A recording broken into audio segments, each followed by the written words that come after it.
welcome everyone. Let's start by reciting Namo Tassa 3 times together.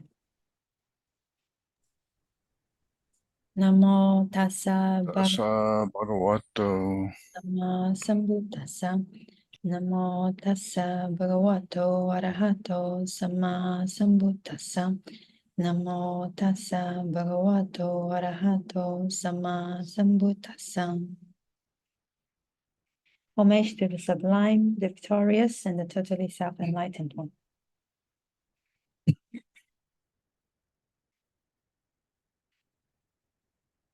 Okay, so today we will continue with the rest of the material properties. Last week we have already saw some of them. So the among the 28 types of different material properties, 28 types of different Rūpa, we have already seen the 4 Mahabhuta, the 4 primary elements: earth element, water element, fire element, and wind element, which exist in all kinds of material properties, and they are kind of like the basis for material property to exist. And then, so this is the primary type, and then we have another category, which are the dependent matter. So the other 24 are called Upada Rūpa, dependent matter. Depending on what? Depending on the 4 primary elements, so the 4 Mahabhuta. Now, among the 24 dependent matters, we have already seen the group, which are the senses, the 5 senses. So eye, ear, nose, tongue, and body sensitivity. Those are some kind of material properties that we can find in the body, which are also basis for eye consciousness, ear consciousness, and other consciousness, like nose, tongue, and body consciousness to arise. Then we have also seen the group of material property, which are actually objects for the particular sense. So we have seen visible object, matter, which is object for eye consciousness, and it depends on the eye sensitivity. Which depend on the eye sensitivity to arise. So eye sensitive, there it must be eye sensitivity. Then there is visible object. When they meet together, eye consciousness arise. So all these other types of material property we have already explored last week. And just to mention again that for the touch, there is actually no one particular material property that is called tangible object. Instead, it is the combination of earth, fire, and air element. So these 3 primary elements are the only thing that is possible to be touched by the body sensitivity. Okay, so there is no particular material property for tangible object. And then we have also seen the 2 types of Bhava Rūpa, masculinity and femininity. And then we have also seen the Hadaya Watu. So that's all the material properties that we have seen last time. And today we are going to start with Jivita Rūpa, which is translated as physical life faculty. So this Jivita Rūpa, maybe you remember this word Jivita. When we studied Cetasika in chapter 2, you may remember there is a Cetasika, which is a universal Cetasika that's called Jivitindriya, that's life faculty, right? So it exists, since it is a universal Cetasika, it exists in all kinds of chittas. It's always there. It arises with all kinds of chitta. But this Jivita Rūpa, physical life faculty, it only exists in living beings, because it is kind of karma-born matter. So it depends on karma. Karma is the cause for this kind of Rūpa to arise. So it only exists in living beings. So in the non-living beings, say table, chair, and house, and all these things, and it does not have Jivita Rūpa. So only beings that are alive.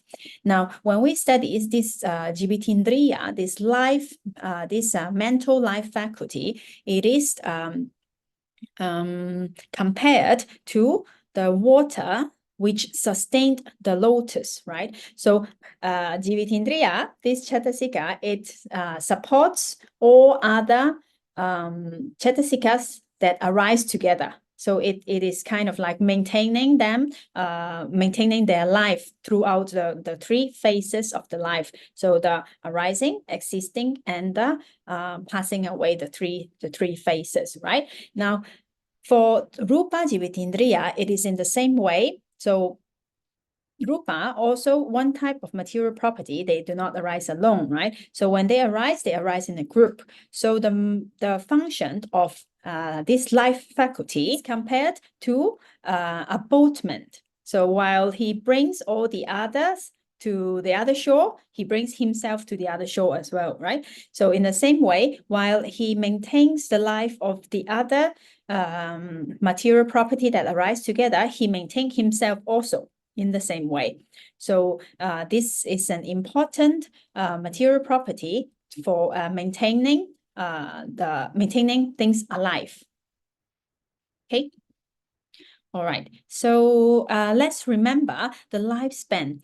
Now, when we talked about the lifespan of a chitta, if you remember, there are three phases: the arising phase, upada, and we have titi, existing moment, and then we have bhanga moment, no, dissolved moment. So all chittas have three sub-moments. So arising moment, existing moment, and dissolving moment. So that is the lifespan of one of a chitta. No? So one mind moment or one chitta khana is divided into three sub-moments. Okay. So now this is talking about chitta because we want to compare the lifespan of chitta and the lifespan of Rūpa. So for the chitta, it arise, exist, dissolve. One mind moment is equal to three sub-moments. Okay. So again, any type of chitta, it arises, exists for some time, and then it dissolved. And for Rūpa, in the same way, it also has three phases. It also arises, exists, and it dissolved. But the lifespan of Rūpa is longer than the lifespan of chitta. So because material property is more gross, no? So chitta is more subtle. It arises and passes away more quicker than Rūpa. So if we compare it, when a chitta arises and passes away, the blue one indicates the arising of one chitta. So it's in that short period of time, it arises and passes away in three sub-moments, right? But for Rūpa, since it exists longer, so it arises and it exists for a little bit longer time, and then it slowly dissolved. So if we make a comparison of lifespan of a chitta and a Rūpa, then it will become something like this.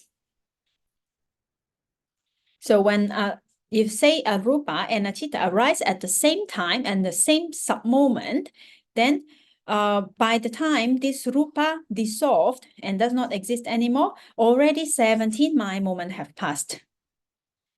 So that's how long the lifespan of a Rūpa is.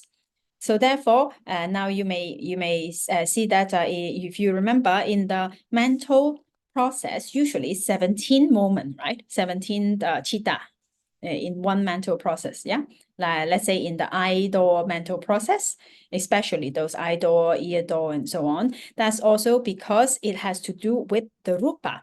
So when we see something, we see the visible quality, the visible quality of the Rūpa itself. So by the time when the process begins, that Rūpa that we can see, it also arises at that same moment. And then when this Rūpa is no more, it passes away, then the whole mental process also just finished around that in the same time. Oh, so that's how long this lifespan of Rūpa and of the chitta in comparison. Now, so what this Jivita Rūpa, it maintains maintains the life of all the Rūpa that arise, all the other Rūpa that arise together from the moment, from three moments now. So arising moment, existing moment, and the passing away moment. So during this, all this time, this Jivita Rūpa is the one who maintains the other Rūpa alive in a living being. So by the time that it did dissolve, all 17 mind moment would have passed. Okay, is that clear? Yeah. Okay. All right. So this is Jivita Rupa. Now let's go to another type of material property.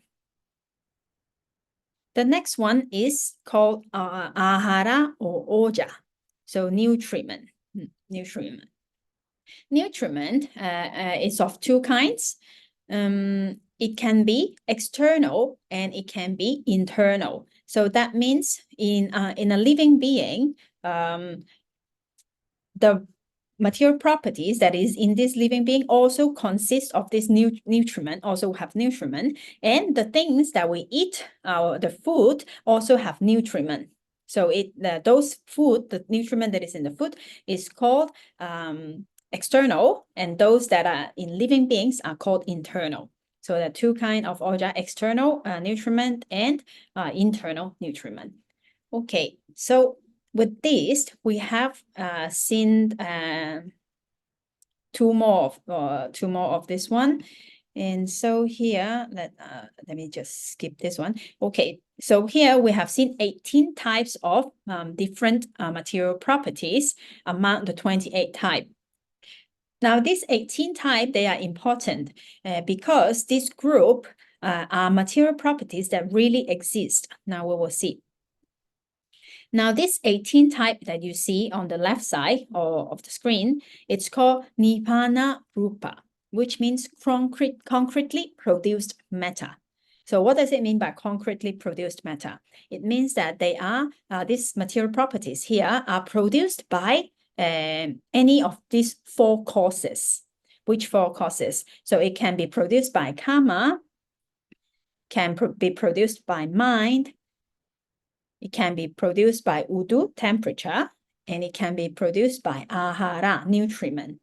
So these four are the causes of material property. Later on, in later sections of this chapter 6, we will go into more details of which type of rupa is produced by which type of which cause, right?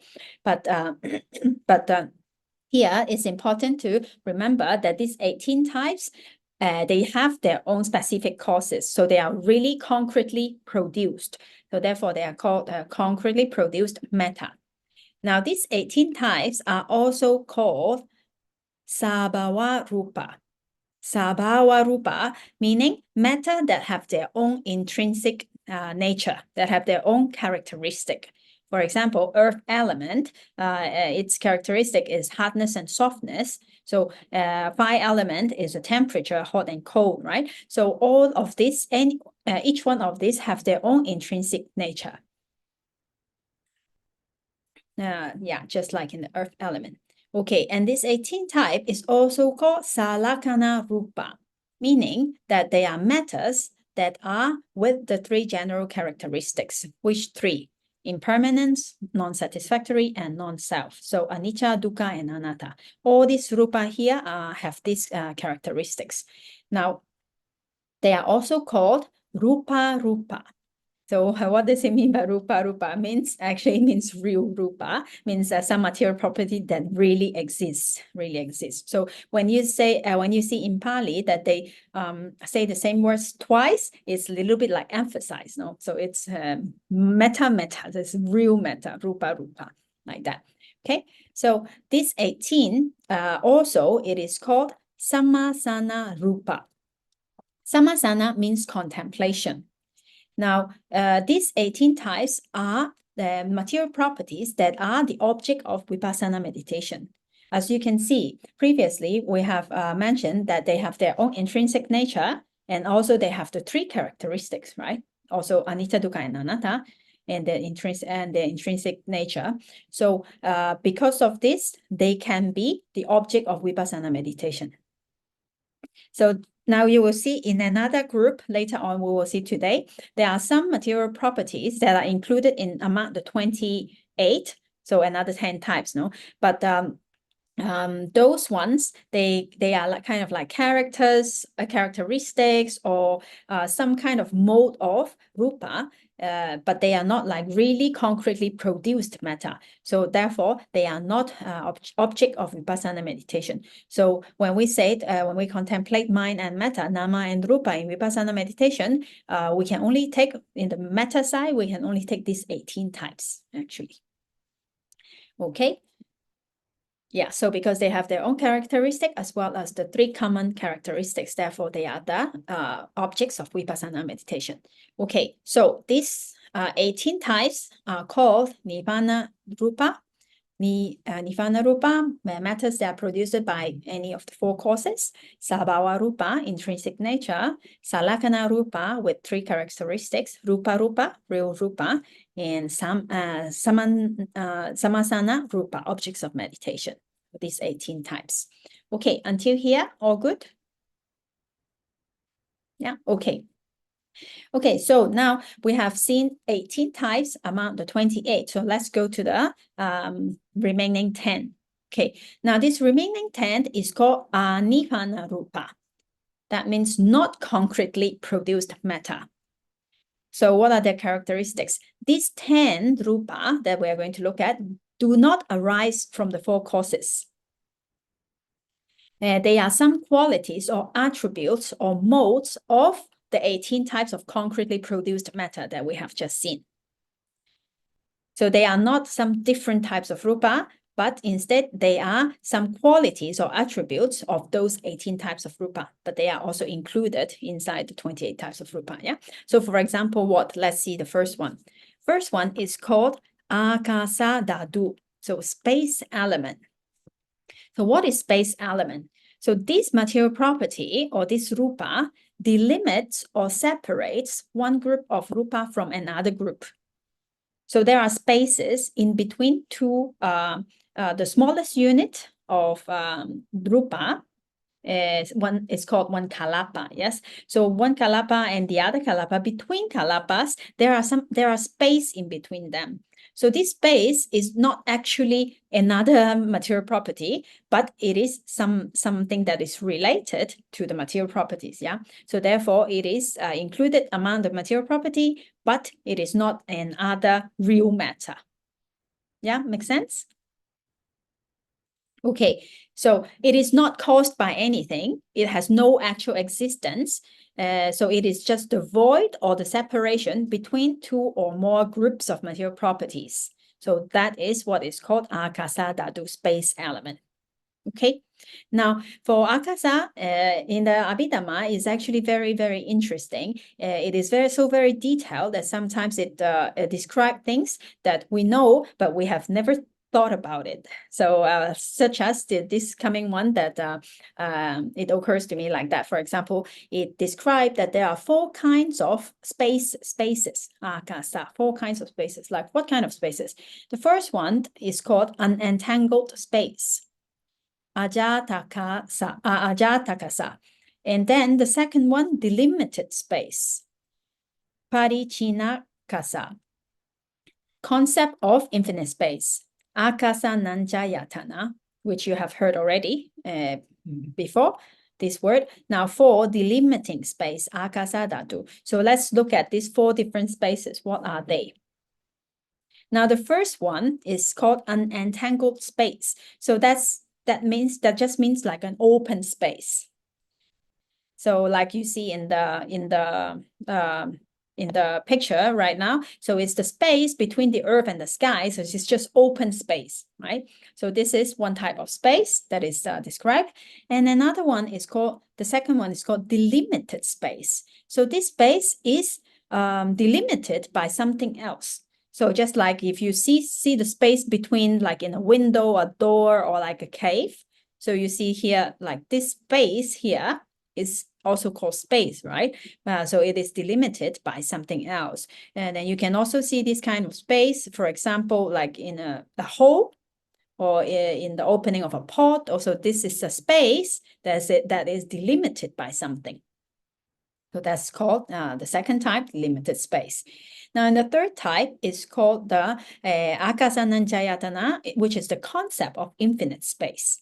So it is not actually a material property, but it's just a concept. It's taken by the arupa jhana. No, when the person wants to practice arupa jhana, first, it takes the object of the first arupavachara jhana. It takes infinite space, contemplate like that.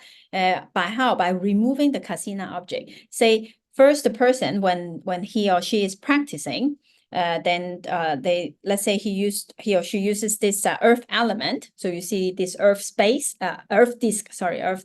and then contemplate until it becomes like a mirror and so on. So until the highest level. Then when it goes to arupa jhana, then by removing this space, then this kasina object, there is space there. And then the meditator contemplates and expand that space in his or her mind. Then it becomes infinite space. So it's actually just a concept, right? But that is also called another type of space, which is the object of the first arupavachara jhana, akasa nanjayatana, infinite space.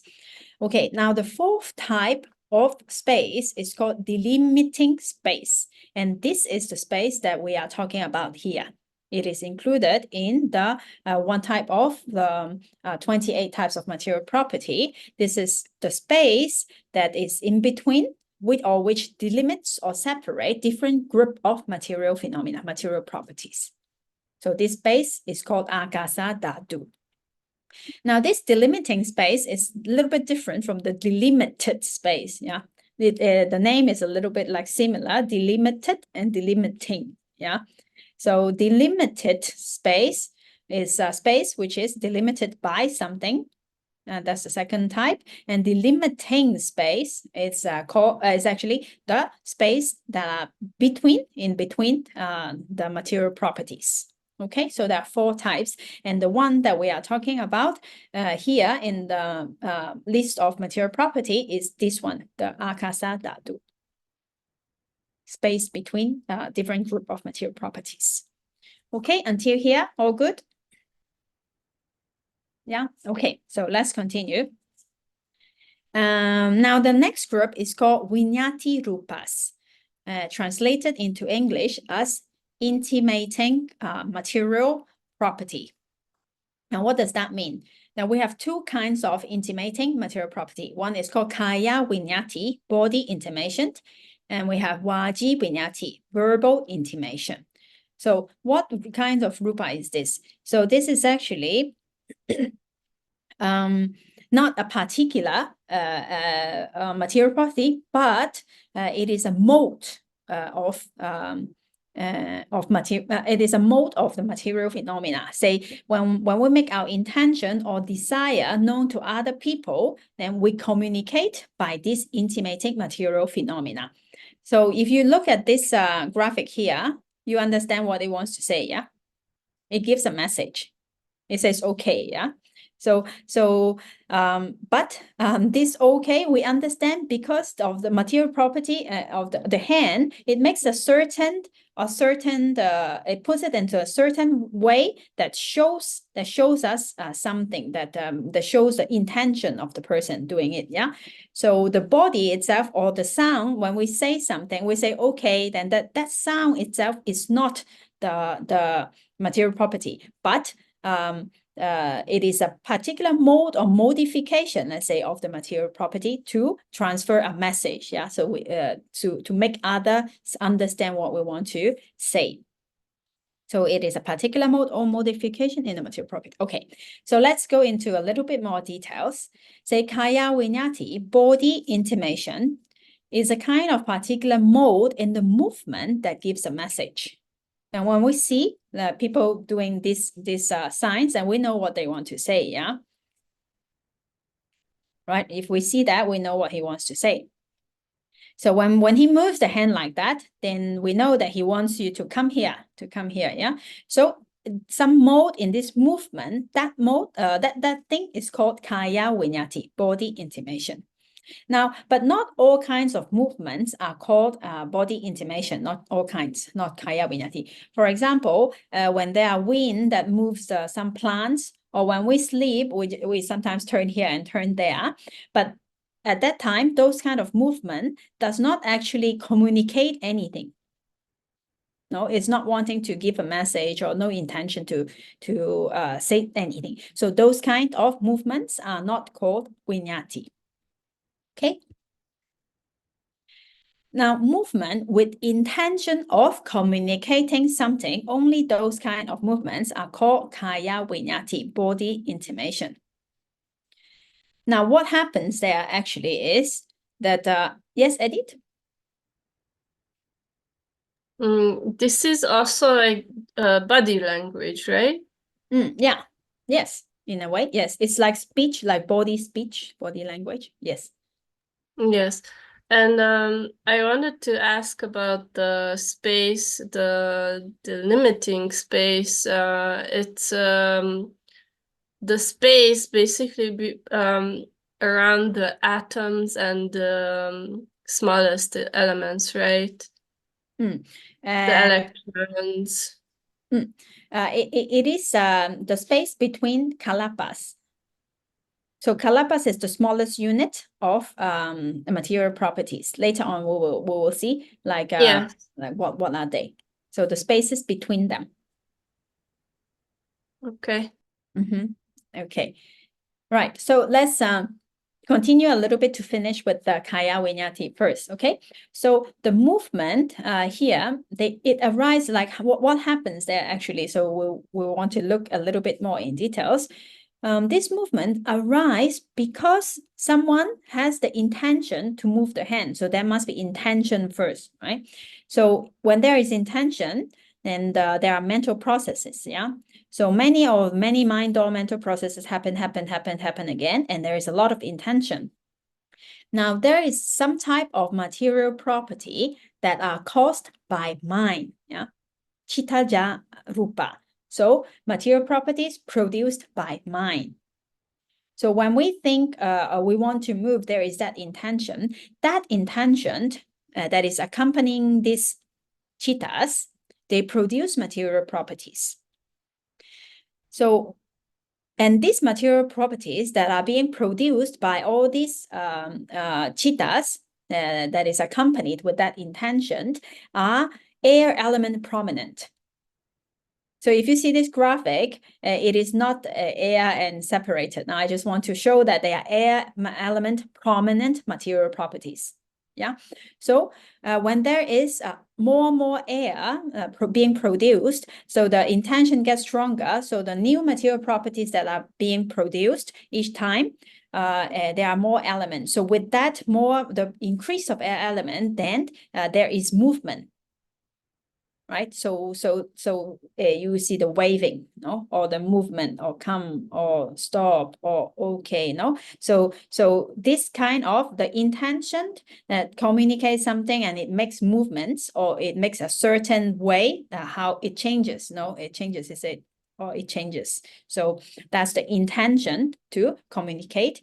With the intention to communicate something, the material properties produced by this mind, by these cittas, increased the vayu, the air element of these material properties, and therefore it gives a message to the another person to whom we want to communicate, and that's called kaya vinyati, body intimation. So this is how it works.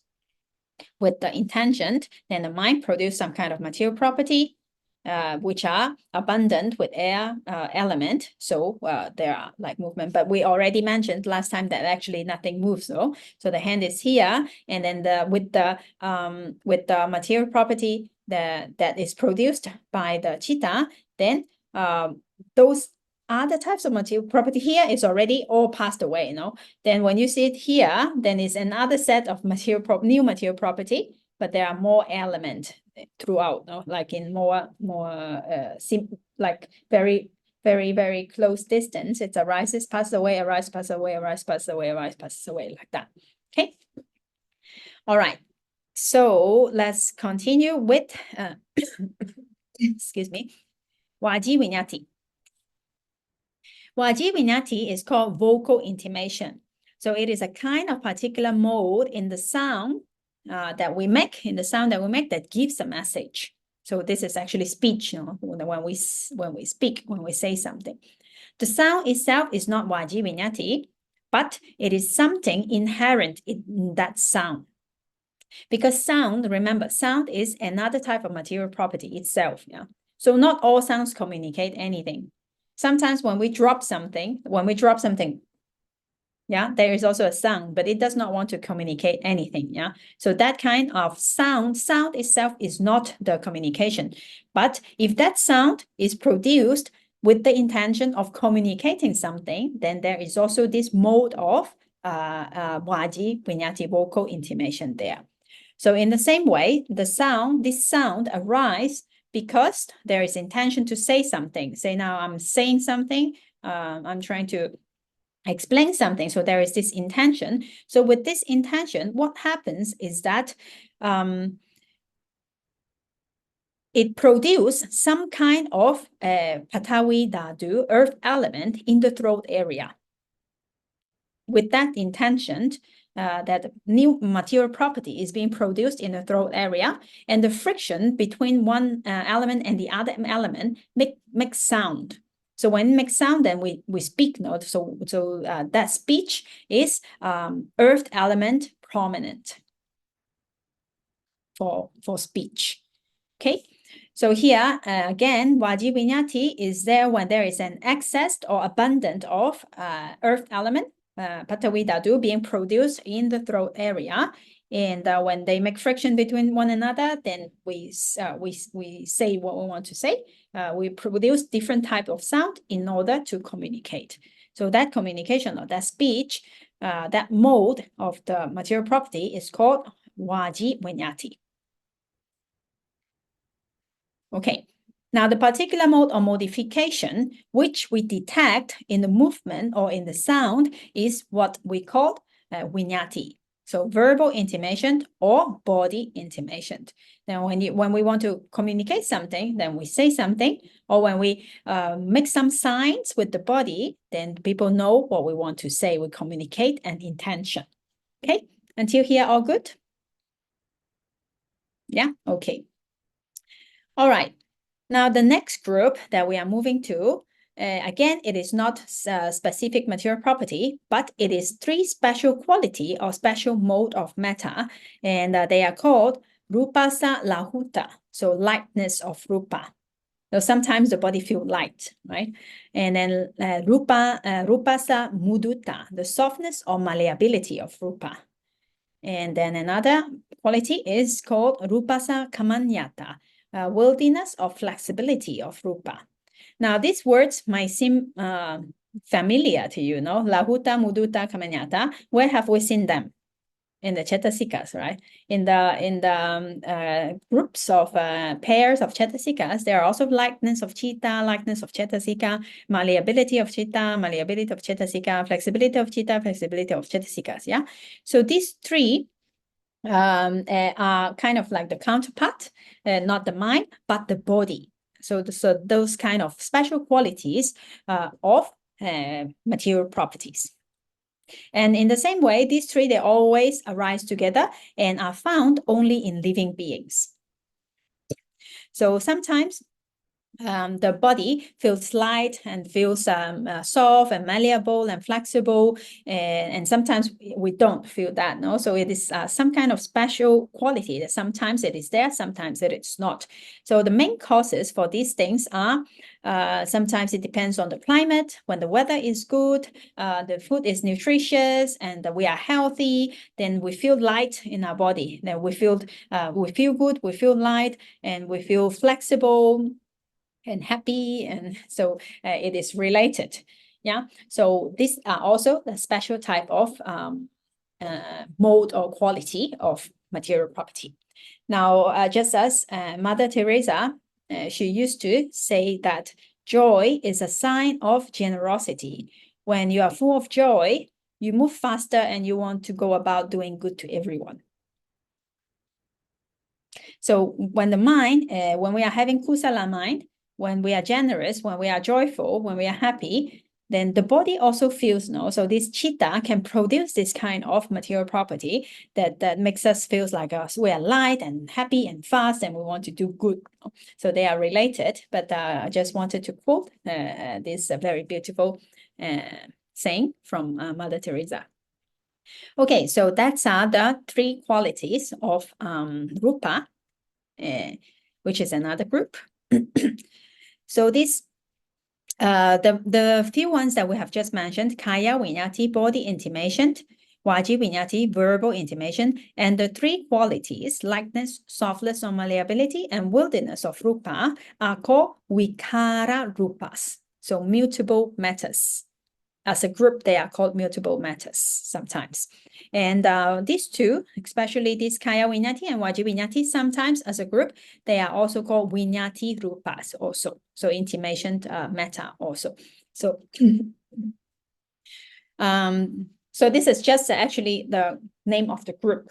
For example, when we talked about sensitive matters, so as a group, they are all called sensitive matter. No? So we know we're talking about those 5. So when we say Vikara Rūpa, then we know we're talking about these 5. Okay, all good until here? Yes, Edith? I know it's early, but I'm just seeing these 5 together, and I was wondering if this is the one that these are the ones that are caused by mind. Yes, it is. Okay, thank you. Welcome. Yes, because like to communicate something, we said already right now that it must be depends on the mind. There is intention that we want to say something or we want to show something by sign, by body language. So therefore, this material, these qualities of material properties or the kind of like mutable, it here is actually means changes, no? So like those changes that we make in the material property depends on mind, yeah? Now this lightness, softness, and woodiness does not only depend on mind. Of course, when we have kusala mind, then this also will be there, but it also depends on the weather, so temperature. So if weather is good and the food nutrients is good, also then the body will feel good. Yeah, when we let's say the weather is very good, we take a walk outside and like that we feel light, the body is feel flexible and so on. So it also depends on temperature, also possible. Depends on the nutrient, also possible. Yeah, and later on in later section, we will see exactly which types of material properties depends on which causes. But now we are saying this in a way that we can easily understand. But remember, these 10 types of material properties does not cause by any cost. Remember? They are anivana rupa. So they are not caused by, they are not actually caused by the 4 types of any of the 4 causes. The 18 types that we mentioned earlier, they are concretely produced by these 4 causes. Now, when we say that this is produced by mind, it only means that it is conditioned by mind, let's say, but not produced, because these are not real matters. They are just some kind of qualities or some kind of mode of the particular material property, the 18 types of material property. So, for example, when we want to say something, then we already see that the mind, the chitta, produced more mind produced a material property that has more earth element, but that earth element or that sound itself is not Vaci Viññati.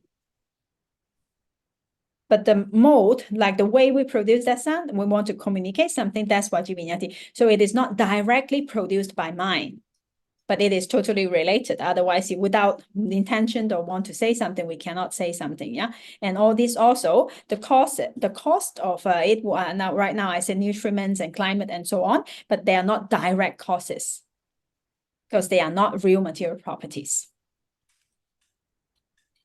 Okay? Is it clear, Eddie? Yeah, okay. Yes, Bruce?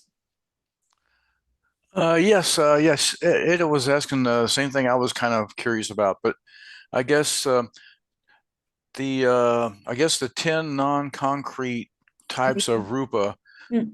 are um, they produce matter. Is that correct? They produce Okay. matter. Yeah, okay, like you said, the vignatis they cause matter to occur. Uh, like Not exactly, Bruce. So it is like there is an intention. So chitta, when there is intention chitta is cetasika, no? So it is every mind, every consciousness consists of this universal cetasika that's called chetana. That's intention. No? Intention when we want to have intention to say something. So there are minds. So those consciousness that arise together with this intention concretely produce material property. So sound, let's say. So when we say, so I have intention, so this intention or this consciousness caused some material property to be produced around the throat area that is abundant with earth element. So because of this earth element being produced by the chitta, and then some sound is being produced. Sound is a concretely produced matter, right? Is among the 18 types, yeah? So this concretely produced matter, because this sound communicates something, so it has the quality of verbal intimation. It wants to communicate something, because not all kind of sound communicate something. So say we're walking and then we drop something, we drop something. There's sound, but this sound does not particularly want to communicate anything. So not all kinds of sound are verbal intimation, but this kind of sound that we make when we want to say something, then those kind of material property has this quality of Vaji Vinyati. Sometimes even when we produce sound, let's say we are sleeping and we are like that. So that sound does not want to communicate something. It's also being produced, but it's not intentionally we want to produce that, right? And it does not communicate. So that sound is also not, there is no Vaji Vinyati there. okay, yeah. Yeah. So those sound that is produced by mind that wants to communicate something has the quality of or mode of Vaji Vinyati. Is that more clear? Yes, okay. I'll leave it at that for now and come back later if I have anything else. Okay. Thank you. Okay. Welcome. Okay, how about the others? Is it clear? Anyone else have any kind of questions concerning? But because these 10 types of non-concretely produced matter is a little bit not so straightforward like the 18 types, because the 18 types they are really being produced. They are real matter. Rūpa, no, they're real matter. But these 10 types that we have just seen are just some qualities of those material properties. So therefore, it's maybe a little bit more difficult to understand, but I think it's not so difficult also. Now we still have some other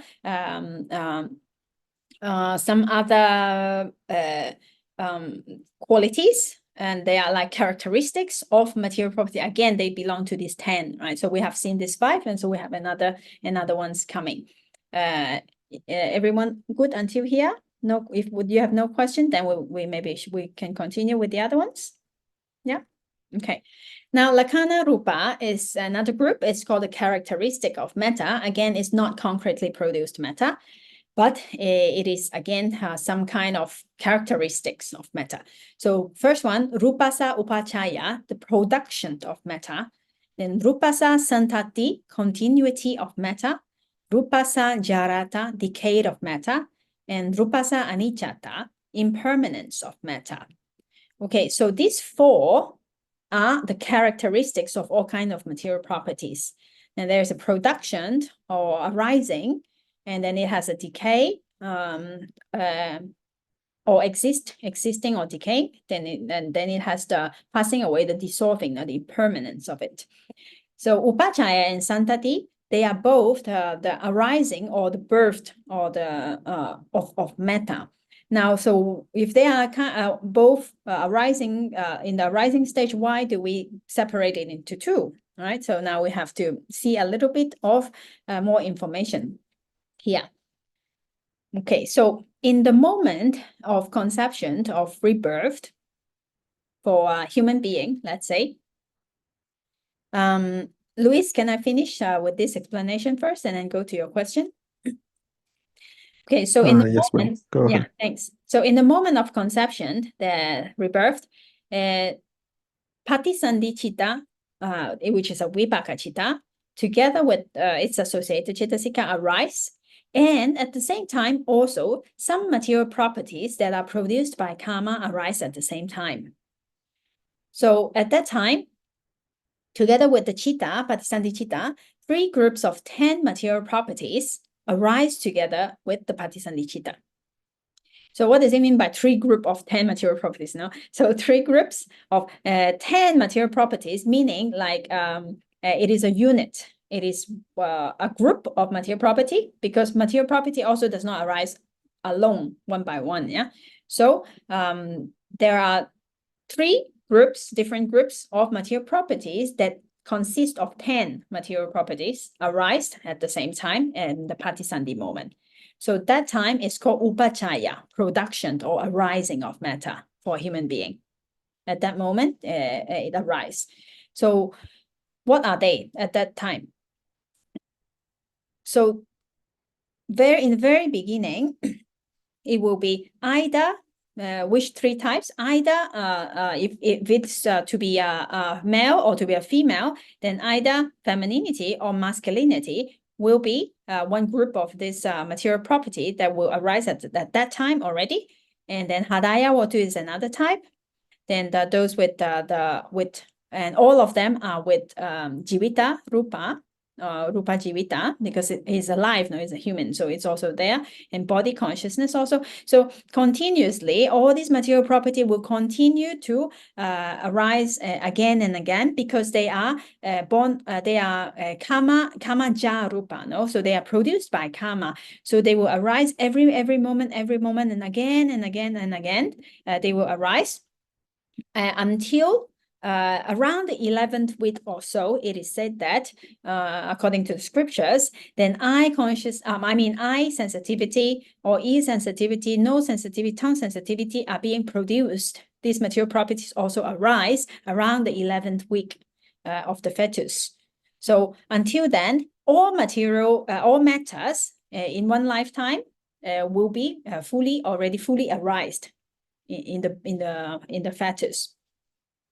So until then, from the very beginning, the moment of Patisandhi, until the 11th week, more or less the 11th week, that is called the upachaya, production of matter, when it arises. Now, from the 11th week onwards, because all the material properties that are necessary for one lifetime is already there, so it will just continue to just replicate and continue to produce more and more. And so during that time, until the 17th moment, the 17th mind moment, before Chuti Chitta arise, before death consciousness arise, that time, those material properties, when it continue to arise, at that time, those that arising is called santati. It's called the continuity of arising of matter, of material property. So therefore, it is separated into the upachaya and santati, the arising and the continuity of matter. So depending on which moment it arises. Now, for example, for a deva, the situation is a little bit different, because at the moment of the relinking consciousness, then all kinds of material properties have already arisen together at the same time. They get everything already there. So it will not have, so that for deva, that moment is upachaya, and all the others are santati, continuity. But for human, from the conception until around 11th week, those material properties that are arising there that time are called upachaya. And then later on, from 11th week until the person 17 moments before death consciousness are called continuity, santati. Okay. Now we have seen that lifespan of Rūpa is 17 mind moments, yeah. But mind moments is also divided into 3 sub-moments. Remember the arising, existing, and dissolving, no? The mind moment.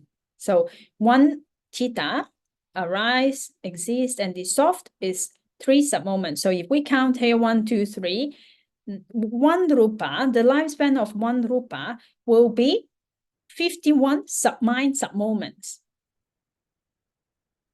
Yeah. From the arising of this matter, it takes 17 mind moments. So if we take 17 times 3 sub-moments, so it will become 51 sub-moments, the existence of matter. So here, the very first arising of that matter is called Rūpasa Upachaya and or Santati, depending on when it is being produced, the production and continuity of matter. And from the second sub-moment, second mind sub-moment, until the 50th mind sub-moment is called Rūpasa Jarata, the decay of matter, the decaying of matter. And the last 51st moment at that time, that's called Rūpasa Aniccata, so the death or impermanence of matter. So these are called the Lakkhana Rūpa or characteristics of matter. The first arising, depending if for a human being, if it is Patisandhi moment, then it's Upachaya. And after 11th week, this first arising is called Santati. And then from the second moment, sub-moment to the 50th sub-moment, so in this time is the existing moment or the decay moment of the matter. And the last sub-moment is called the death or the impermanence of matter. So this is not actually, again, is not actually Rūpa, but it is describing the characteristics of Rūpa. So that's why it is continued. I mean, it is included in the Rūpa section. Okay. Yes, Luis. Now we can take your question. Yes, I was just wondering if we could go through unentangling space again. An entangled space? Yeah, I just happened to disconnect. My bad. Yeah, an entangled space is just open spaces. Say when you go to the shore, and then you see the space between the sky and the sea, that open space is called an entangled space.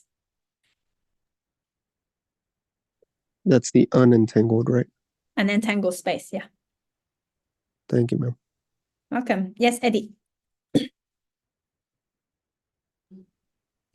I'm just wondering if there is a correlation between that production matter and then after the 11th week, or in the case of humans, like, I mean, for me, I don't understand why I understand why the separation is, but in reality, like human babies are in jeopardy actually until the 12th week. And I was wondering if there is a correlation between this fact and this, maybe the continuity matter will not kick in for those babies, or what could it's very difficult to say because at the time when Patisandhi Citta arise, the 3 groups of 10 material properties, they are all Kamaja Rūpa. They are all produced by karma. So if a baby is conceived, it's because of karma, then it is the next life, new life. Then after that, later on, we will look at it in more details in this section. Now I don't have the graphic. Later, we will see with graphic, it's easier to understand. Then later on, and the temperature-produced matter also arise. Right? So not only karma, the temperature-produced matter also arise. Then later on, also mind-produced matter also arise, because Citta already is happening, no? In the that baby, well, not really baby, but that yeah, that little just conceived baby. So chitta also arise. So chitta caused material properties caused by chitta also arise. Okay, so until and then it goes on and it keep producing, and at some point, then when the baby is able to receive nutriment from through the umbilical cord from the mother, then from that time onwards, produced material property also arise at that time. Yeah, so if a baby did not make it through until birth, there can be so many different reasons. It could be because of karma. It could be because of nutriment. Maybe mother ate something wrong, or it could be temperature. So reason is we cannot tell exactly why. But so the 11 weeks that is mentioned here is because in the scripture it is described that until the 11th week, the eye sensitivity, ear sensitivity, and the nose sensitivity, those material property does not arise in the very beginning. Like in the fetus, maybe the eyes sensitivity is not being produced yet in the very first 2 or 3 weeks or so. So with the material property keep growing, then until the 11th week, more or less, then everything necessary, all material properties that is necessary for that life will be completed, will have all arisen already around that period of time. Then therefore, until then it is called the production period. And after that, when all is already there, it's just continuation. No new material property will be produced. I mean, no new meaning like no new type. No, of course, it's new all the time because it arises, passes away. So no new types will be produced. And so it will be the continuation of producing of the similar types of material property. So therefore, it is divided in that way.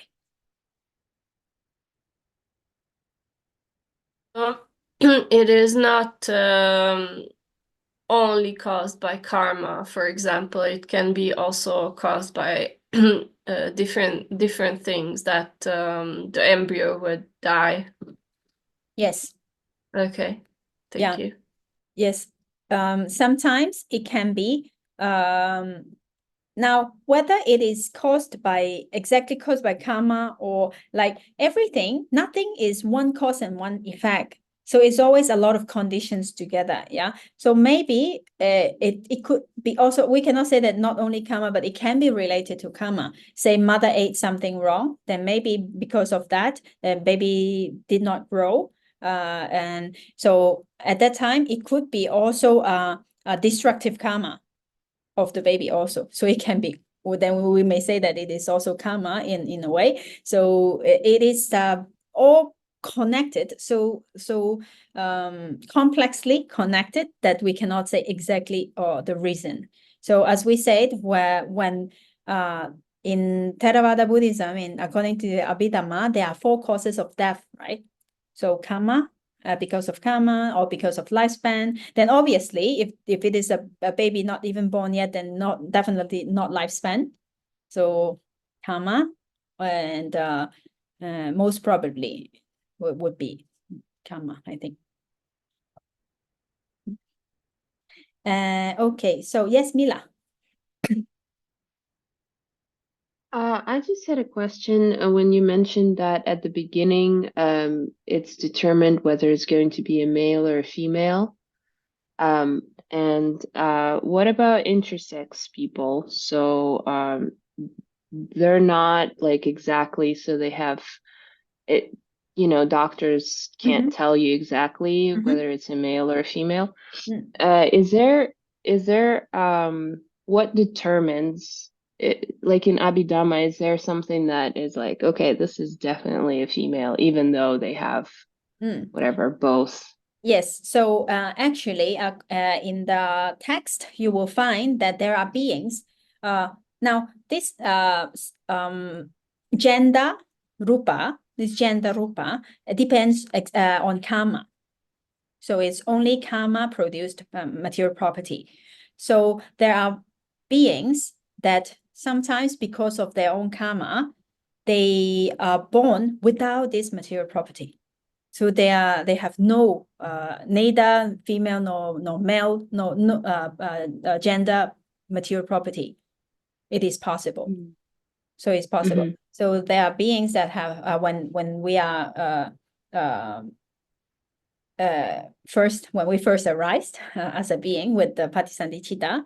So some being, because of karma, arise this material property or femininity arise together at that time. Some because of their karma, male masculinity, this material property arise together. Sometimes none. And I have to confirm again with my teacher whether it is possible both, because that I forgot. I don't remember now. And so I have just to ask him about that again. Because, because remember, this masculinity and femininity, Rūpa, it's all over our body. It shows, it is the comportment of the gender, but it is not the,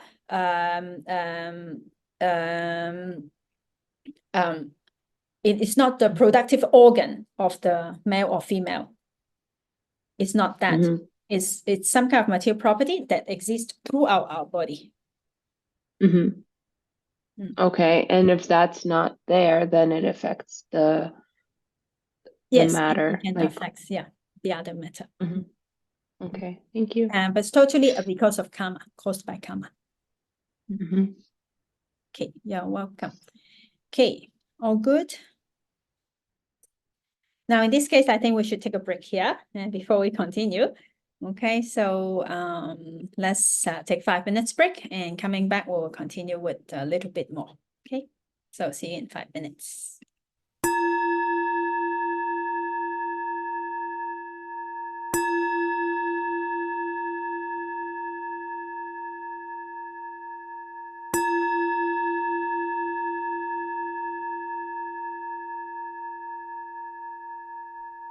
Okay, welcome back, everyone. Okay, so with this, we're actually coming to the end of the 10 types of Anivana Rūpa, non-concretely produced matter. So let's just have a brief revision of what they are. The first one that we have solved are space element, Akasadhatu, space between the different groups of material property. Then we have 2 vinyati, Kaya vinyati, Vaji vinyati, intimation, body intimation, verbal intimation. Then we have 3 qualities of matter, lightness, softness, and flexibility. And then we have the characteristics of matter, so production, continuity, decay, and impermanence of depth. So these 10 are called not concretely produced matter because they are not real rupas, but they are some kind of mode or quality or characteristics of the 18 types of concretely produced matter.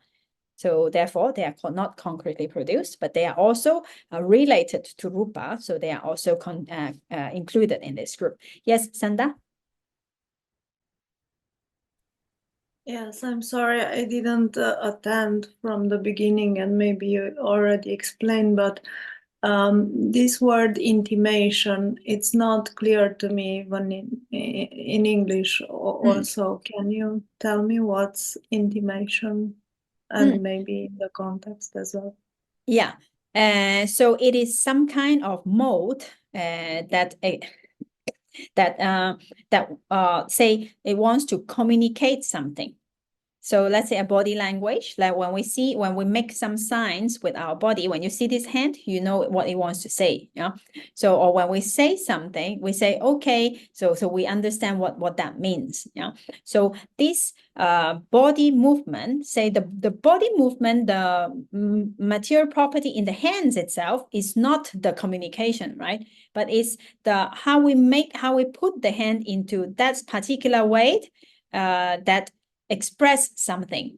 So the matter itself, the body, this matter itself, the hand itself is not the intimation, but because of an desire or of an intention to say something or to send a message, then some material properties are being produced, and then we move the hands, or in this case, we move the hand in a particular way to show that kind of message. Or when we say something, there is the intention to say these words. So this material, the sound is being produced, but the sound itself is not the intimation. The sound that carries a message. Some sound has no message, right? When we drop something, or when we when we clap the hands, there is a sound, but it doesn't really say anything. No, so not all sound are intimations, but sound that that has the intention of communicating something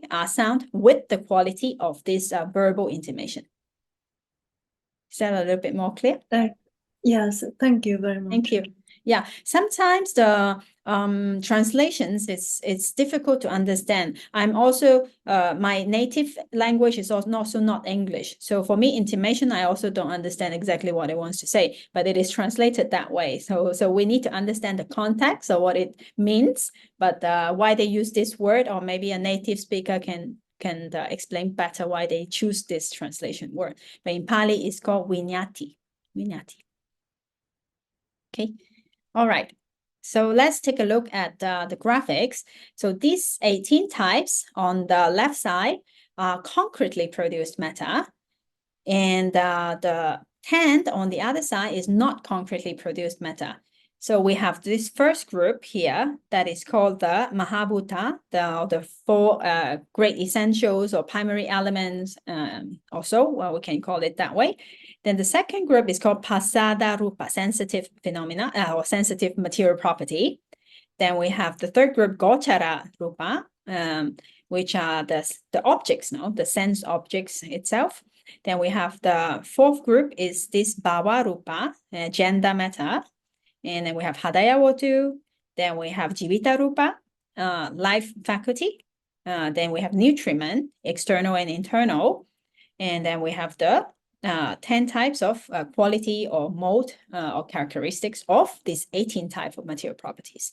And so these are actually the building blocks of what we call material things that we know, that we see in this world, including living beings. So all material things that we know of, even this and even this and even this, everything, so are made up of or are combinations of these 28 material properties. Okay, so up to here, we have finished looking at the all the 28 kinds, what are they, and so on. So later on, we are going to continue with more information about matter, for example, their classification, and also their causes, which material property are caused by what, and their combinations, etc. But since Delaware asked it last week about whether I don't remember exactly which material property he asked, but he said whether all material property has this any one of this material property. So let's say the universal, if we talk about, say, Cetasika, so like universal Cetasikas. So in the same way, for metta, there is a minimum number of metta must be there. And that is called the smallest unit. It's called the inseparable. So this is already the smallest. We cannot further divide them. We can add on, but we cannot take out anymore. So this is the basic. That's called the awiniboga. Is negation. Awiniboga, inseparable. So the smallest units, it's made of 8 material properties. And what are they? Well, they are the 4 elements, of course, they must always be there, which supports, which hold together, which maintain and make the distension of this material property. So these 4 must also always be there, we have already seen. So 4 of them. Now, what about the other 4? What are they? So they are smell, color, or visible visible quality, taste, and nutriment. So these are the other 4 material properties that always come together with the 4 elements, with the 4 primary elements, and it makes the smallest unit. So we can imagine that the smallest kalapa is called kalapa. One of these is called a kalapa. So the smallest kalapa is made of these 8. So depending on what type of material matter it is, then we can add on, but we cannot take away.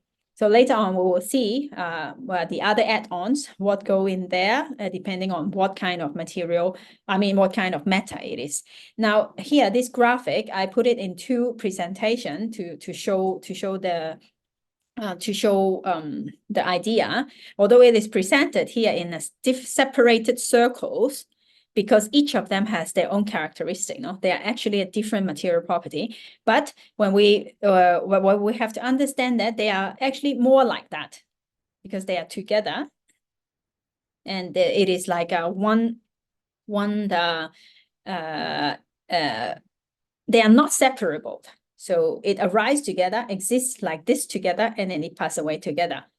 So depends on how we understand better, but graphically, we understand separate circles means that they have their own different quality, but they are actually the smallest unit. It cannot be separated anymore. This is the smallest unit, the inseparable unit of matter. So yeah, you can understand it this way. All right, so I think it's still a little bit early, but I think it's a lot of new information today. So, and also not to start something, another section today. So I think we will stop the content here. And yes, Claudia? Yeah, my question is why there is a smell and taste and there is no touch and No what? and why there is smell and taste and there is no touch and sound? Because touch is the combination of what? Earth. Ah, that's right. And air element, no? So it is there. Yeah. Ah, okay. Yes. Yeah, And yeah. there is no sound because sound, sound, not everything has sound. So sound is another material property that adds on to this 8 when things have sound. Oh, that's right. Thank you. Okay, so later on, we are actually not in these combinations yet, but because Delawa asked what is included in the basics, so therefore I in advance, I tell you about these 8 inseparables. In later sections, we will talk about all the combinations. When it is, let's say, sound, that we're not producing sound. So this sound is more than this basic material property. More than this basic group. So there will be sound also will be there and like that. By the time we will understand with graphics better, I think, Claudia. Oh, no, just this one is the basic. Yeah. Okay, okay. Then you add on into it. Yes. Okay. Depend what it is. Okay, yes, Mila. Thank you. Welcome. I missed I think it's color, right? So it's taste, smell, nutriment, and what's the last one? Sorry. Let's see. So we have the 4 basic here. The 4 red ones basic here. The blue ones you see is color, smell, nutriment, and taste. Color. Okay. Color, yeah. Color or visible quality, no, we can say. So visible quality. Yeah. So whatever matter is always there is a visible quality or color is there. Now, then you say, then why we cannot see? Let's say air is also matter. No, then why we can't see it? Like no, we may say, but then this depends. That's the limitation of our eye. But not the material property, it can be seen or not, because with machine, it can be seen. Yeah, or sometimes dogs or animals, they see so much more than human do. So this is limitation of the eye, but according to this, all kinds of material property has this visible quality.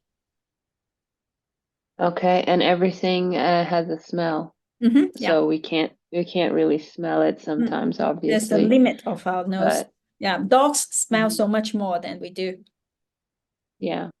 And I was just wondering if one of these is missing, then it's just not possible. Like Not it's possible. not going to be a kalapa, Yeah, not but it's possible. not going to be like a mind something, right? Like Mind something? it's What do you mean? I mean like a cheetah with like if it's missing the elements or something, then it's not a material, it's not a kalapa, but it could be something else. I'm just wondering. No. No, because mind is mind, matter is matter. Matter never And become. it doesn't overlap. No, mind never become matter, Okay. matter never become mind. Yeah. So this 8 is like the minimum. They must arise together. Now why do we separate them even? We separate them because they have their own characteristic and we want to understand the characteristics. Therefore, we take it out and talk about it this way, because for Vipassana meditation, sometimes we feel the heat more prominent, and we know, like when we contemplate on temperature, then we feel that, and that's prominent. That doesn't mean that all the other things does not exist, just that it is prominent and we can feel it. So it's easy to contemplate, right? So therefore, we talk about their different characteristic in order, so we know when we practice, then we can watch them and we can observe them and we can understand material property and their own and its characteristic. But none of this exists alone. Cannot exist alone. It must always arise together. The minimum, this must arise together.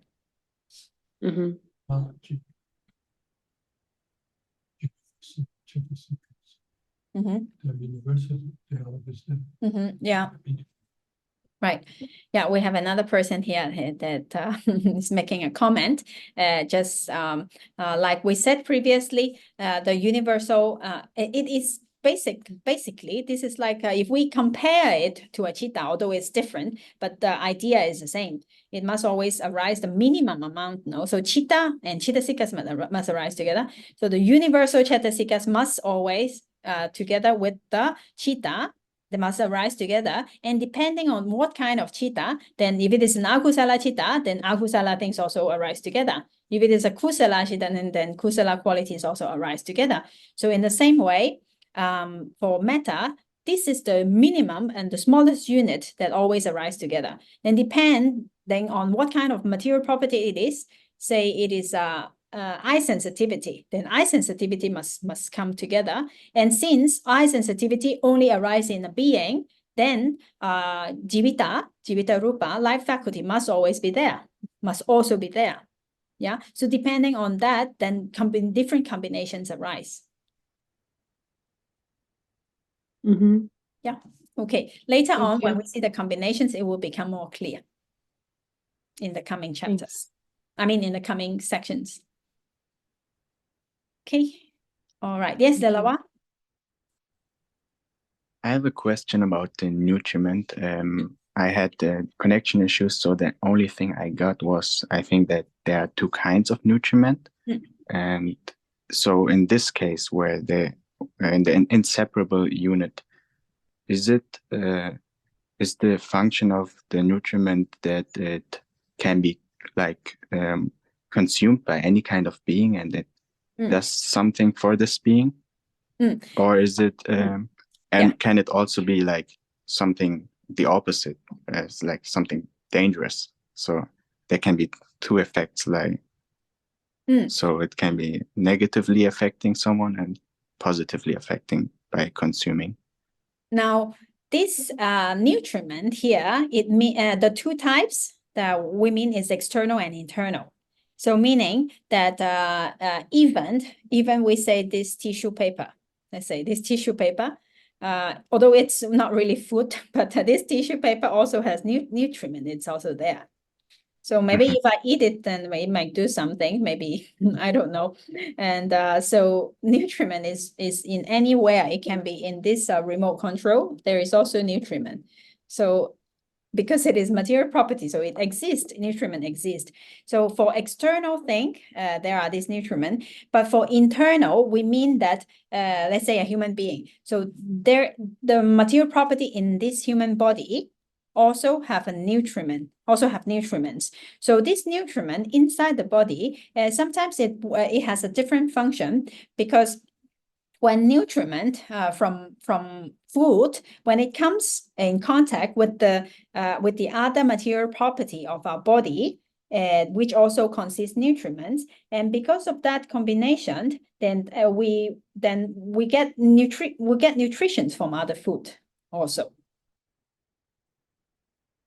So in that case, this internal nutriment is a little bit different from the external nutriment. In later sections, we will talk a little bit more in details about that. Okay, so this represents the external. External and internal also. Internal nutriment. That's how we. But I think, of course, if we say that if we cut some flesh from a human being and eat it, so that must be also some kind of nutriment, yeah. But that nutriment does not is because it's, let's say I cut it and it is not alive anymore. Let's say it's not connected with the living being, so it's like a piece of meat or mushroom or something. Yeah, so that nutriment that is still there in that piece of meat, let's say, then those may become the external nutriment in this case. But if it is a living being, that nutriment inside here has a different function. So when we eat something, that external nutriment get in contact with the material property that is inside our body, which also consists nutriment. Then that nutriment, when it gets together, that's how we get nutrition from the food. So it's actually the same, but it's in different context. Yes, am I getting this right? Okay. Right, exactly. Okay, thank you. Yeah, welcome. Yes, Mila. I was just wondering if maybe we could go over the things that we can see as meditators. I think you mentioned, so certain things we can see and certain things we cannot see. Maybe you could explain that again. Okay. Now, first we have to define what do you mean by see. Like experience, like perceive. Okay. Like to see observe. with understanding, no? Like it can be known, no? Let's say we can understand, yeah. Yes. So here, for when we meditate, of course we can know or we can understand chitta and chittasikas. So very obviously, say when there is a loving kindness that arise in the mind, then one can know, no? We can know the loving kindness. It is obviously it is observable. So this is object of meditation. So all kinds of chittas and cettasikas are object of meditation. We can observe them.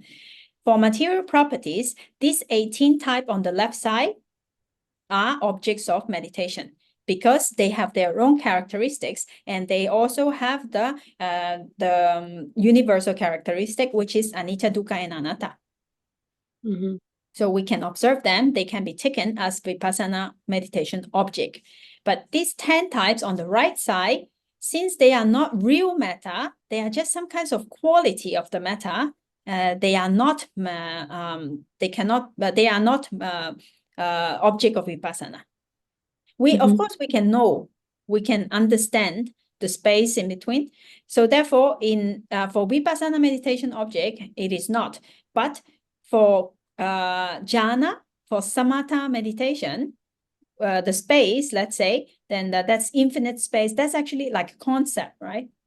It is actually a concept. So those things can be used as object for samatha meditation, but not vipassana meditation. And I see. So you can't see the three characteristics, basically. Yes, So those for that have Vipassana the three characteristics can be taken as if it has its intrinsic nature characteristic, individual characteristics, and three characteristics, then it can be taken as Vipassana meditation object. I get it. Okay, thank you. Welcome. In chapter 9, when we talk about meditation, then there is a list of 40 types of meditation objects for samatha. Then that time we will see all those objects, what can be taken. And then for vipassana, it's always nama and rupa. So all kinds of nama, chitta and cettasika, and these 18 types of rupa. Thanks. Okay, welcome. All right, anything else? This is not really a question. I just was looking at the kalapas you saw. So the 8 inseparables that you were showing earlier, and I was just contemplating how innocent Rūpa is. That there is nothing that is unwholesome or anything or wholesome about it. And it's just amazing that sometimes I hear people blaming the body all the time with this and that, and it's just not just not there. It's nothing's there. Yeah. To blame. It's always the mind, yeah. I still have the question of which type of, and I know it's early, it's just for my mind, and maybe a quick answer if you can. Can you, what type of kalapa will be produced by chitta? By mind? Mind produced material property. Matter, yeah. Sound. Say, for example, material property that includes sound. If I'm saying something, that's because the mind have intention to communicate, to say something. So this definitely produced by mind. So that's one example, right? Because I was just thinking of the like all the time there is mind produced matter as well. Always, not just not just not just when we speak, of course. Yeah. Yeah. Yes. So other types would be when we were saying right now when we say Mother Teresa, when she says that when we feel very light and all this. So these material properties, the mind also produce many kinds of material properties in the body. Depending if we have kusala mind, the body sometimes feels light, feels good. And when we are angry, they produce so much heat, and like the stomach is like tight, and the heart is beating so fast, and all those are connected. So chitta, sometimes when we are just quite normal, not really, not too much extreme, like not getting angry or like this and that, then maybe it's less easy to recognize them. But also all the time, chitta, they produce some kind of material property in the body. Say someone is depressed, then they feel so heavy that they stay in bed and they cannot get up, literally, really cannot get up. So because of the chitta produced material property, they feel so heavy, and they don't feel well, and all this. No, so this is totally connected with the produced by mind. So so it's true that there are like concretely produced matter by the mind. Of course, yeah. Of course, Yes. mind only produce concretely produced matter. But all matter that has a cost, either of the 4 kinds of causes, kama, udu, temperature, nutrition, and mind, chitta. No, so when it is produced by these 4 types, any of these 4 types, then it is concretely produced matter.